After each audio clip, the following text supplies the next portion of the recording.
I have clients who tell me they're getting a lot of dates, they're meeting a lot of women through day game or from going to bars, online dating, but their dates are not converting, they're not getting laid. Something is happening on the date where it's just falling flat. The women are getting bored.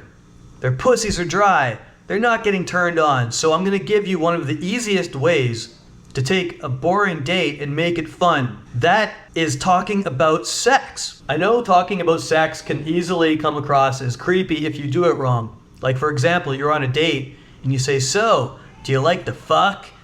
No, that's not what I'm talking about.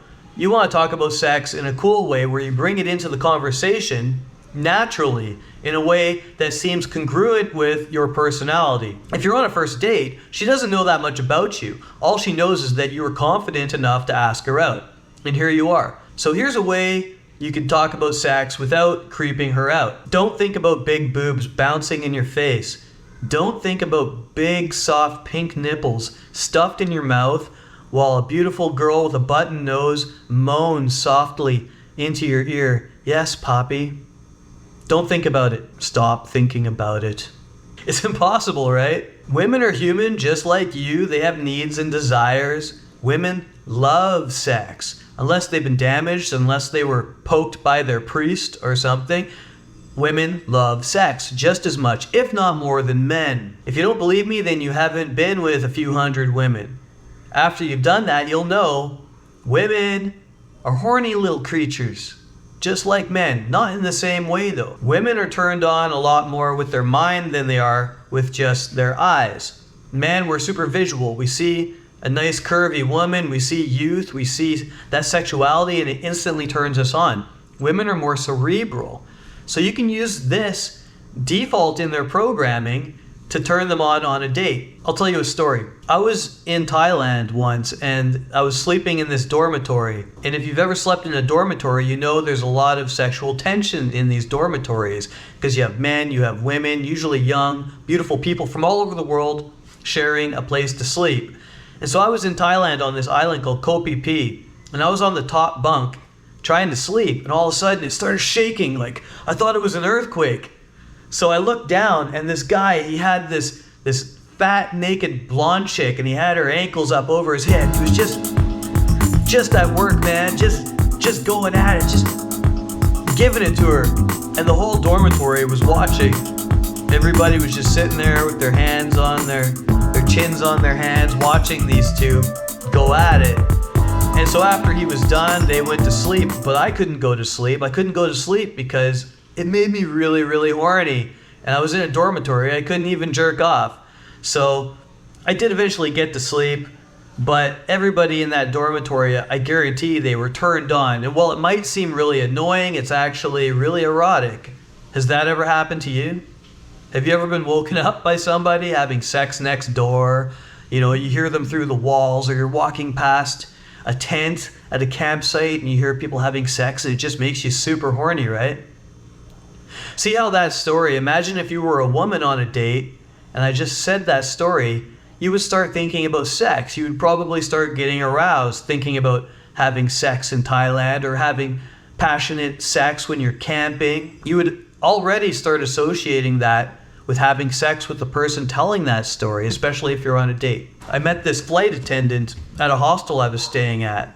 And we went out partying, we went out drinking, and she was beautiful. So I was trying my best to seduce her, but she wasn't quite there yet. So what I did was I said, "Hey, I want to start checking out some of these apartments. I might rent one of these hotels tomorrow and get out of the hostel." So we started going to visit some of these hotels, and most of these hotels you can get for $20, $30, $40 a night.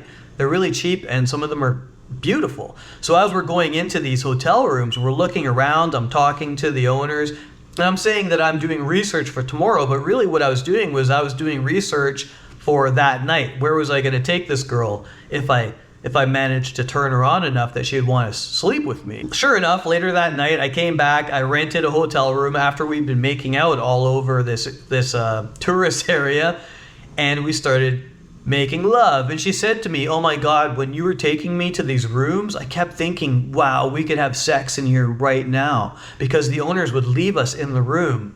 And so that got her excited. That got her thinking about the possibility of having sex with me. So I wasn't directly talking about sex, but it was the idea of sex getting implanted in her brain like a little magic pill. And she just naturally started associating having sex with me. It's sort of like if you put a candy bowl in front of a little kid and you say, don't touch the candy, and you leave the room. They have social experiments about this, but 9 times out of 10, the kid's going to reach in and take some candy if it thinks nobody is looking.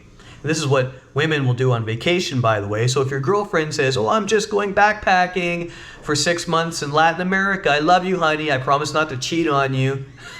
You can talk about sex in so many ways. I like to talk about travel stories a lot. But you could also bring up movies. For example, if you've seen Game of Thrones, of course you've seen Game of Thrones. There's one scene where Khal Drogo, on his wedding night with the beautiful Khaleesi, he takes her unwillingly overlooking a mountaintop, doggy style, like just a brutal barbarian, man. He just slams her. And that scene is immortalized in that movie, and I'm sure that actress is aware that it's been turned into 1 billion memes on the internet.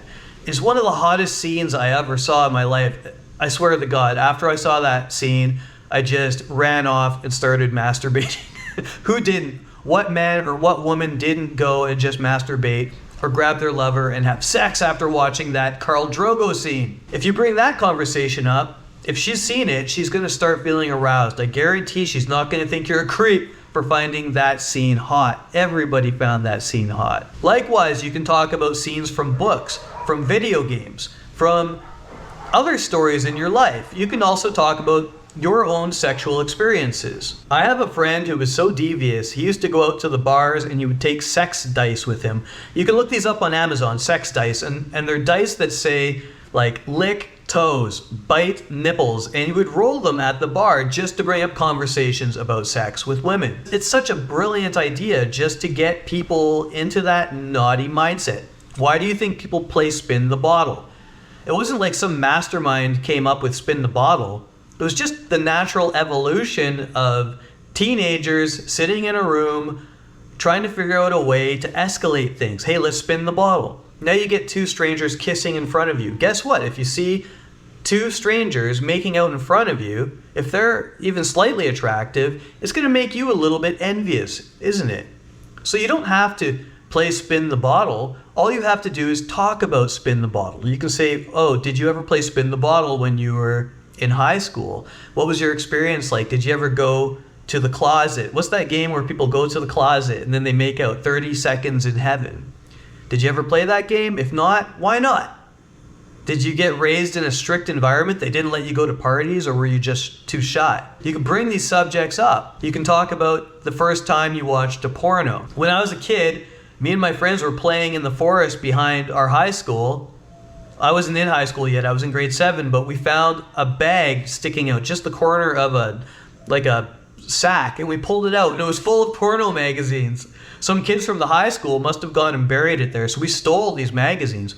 We didn't have internet yet, and we took those magazines home and we divvied them up. And after we finished with one of these magazines, we'd bring it back to the library, which my friend Ricky had, and we didn't go like circle jerking or anything like that.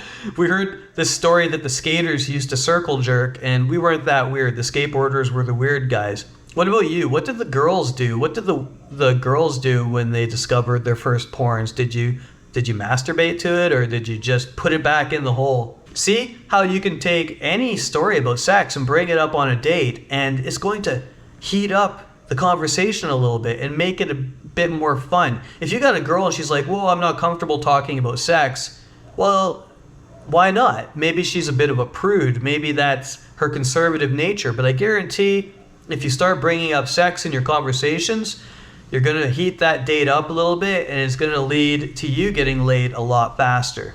Hey guys, if you like this content, I actually have an entire course on how to open women on the street, at the bar. It teaches you how to come up with your own openers so you're not just stuck wondering what to say all the time. You can get it and that and all my other free courses in my free community. Click the link below and you can get all of my courses absolutely free. Until next time.